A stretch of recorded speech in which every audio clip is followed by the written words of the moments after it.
பாவக்காய் காரக்குழம்பு வைக்கிறதுக்கு பாவக்காயை அரிஞ்சு சின்ன சின்ன லேஸாக கட் பண்ணி எடுத்துருக்குறோம்.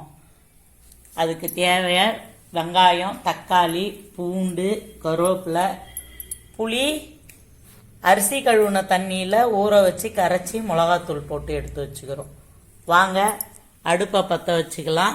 பாவக்காயை ஃபஸ்ட்டு ஒரு வதக்கிடலாம். எண்ணெய் இல்லாத அந்த பச்சை வாசனெல்லாம் போடுறதுக்கு நல்லா வதக்கிட்டு நல்லா கழுவி அலசி ஒரு 3 தண்ணி போட்டு எடுத்தால் கசப்பு இருக்காது. அதுக்காக தான் பாவக்காயை முதல்ல ஒரு வதக்கிறது.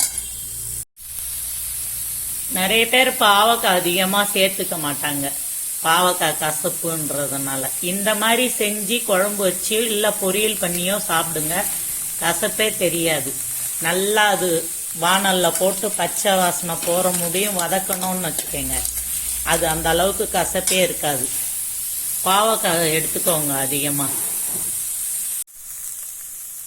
பாவக்காய் நல்லா வதங்கிடுச்சு, இறக்கி வச்சு ஆறட்டன்னு ஒரு அலசிக்கலாம். அடுப்பு மறுபடியும் சட்டியை வச்சுக்கோங்க. குழம்ப தாளிக்கலாம்.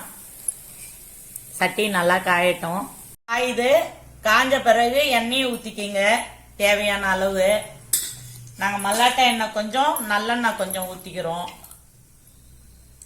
நல்லெண்ணெய் கொஞ்சம் ஊற்றிக்கோங்க. நல்லா எண்ணெய் காயட்டும். கடுகு போட்டுக்கோங்க. கொஞ்சம் சின்ன ஜீரகம் போட்டுக்கோங்க. கொஞ்சம் வெந்தயம் சேர்த்துக்கோங்க.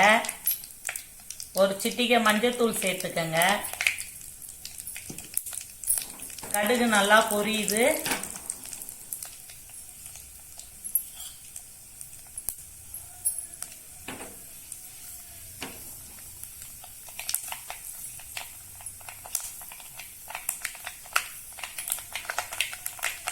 கடுகு நல்லா பொரிஞ்சிடுச்சு.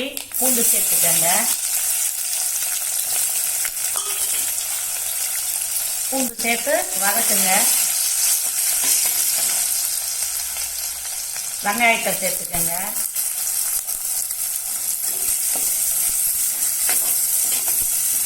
வெங்காயம் நல்லா வதங்கட்டும். சும்மா 4 உப்பு போட்டுக்கோங்க. புளியில போட்டு உப்பு கரைச்சி வச்சிருக்கிறோம், அதனால இந்த வதங்கிறதுக்காக கொஞ்சோண்டு போட்டுக்கோங்க. நல்லா வதங்கட்டும். தக்காளி சேர்த்துக்கோங்க. தக்காளி சேர்த்து நல்லா வதக்குங்க.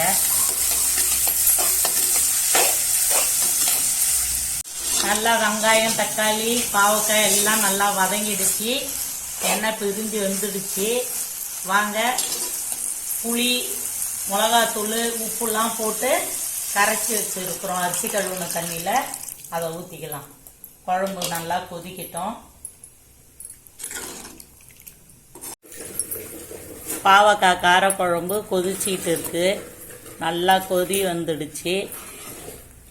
எண்ணெய் பிரிஞ்சு வரல. உங்களுக்கு உப்பு, காரம், மிளகாத்தூள்லாம் போதுமான்னு பார்த்துக்கோங்க. கொஞ்சமாக வெல்லம் சேர்த்துக்கோங்க. நாங்கள் அப்படியே சாப்பிட்ருவோம். எங்கள் குட்டி பசங்க வெல்லம் போட்டால் தான் சாப்பிடுவாங்க. அவங்களுக்காக வெல்லம் போடுறதுங்க.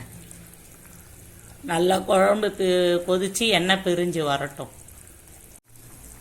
பாவக்காய் காரக்குழம்பு கொதிச்சிக்கிட்டு இருக்கு. குழம்பு நல்லா கொதிச்சு முடிஞ்சிடுச்சு. எண்ணெய் பிரிஞ்சு வந்துடுச்சு.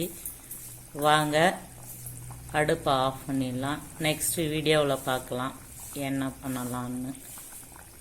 வாங்க சாப்பிடுவீங்க. நாங்கள் சாப்பிட போகிறோம்.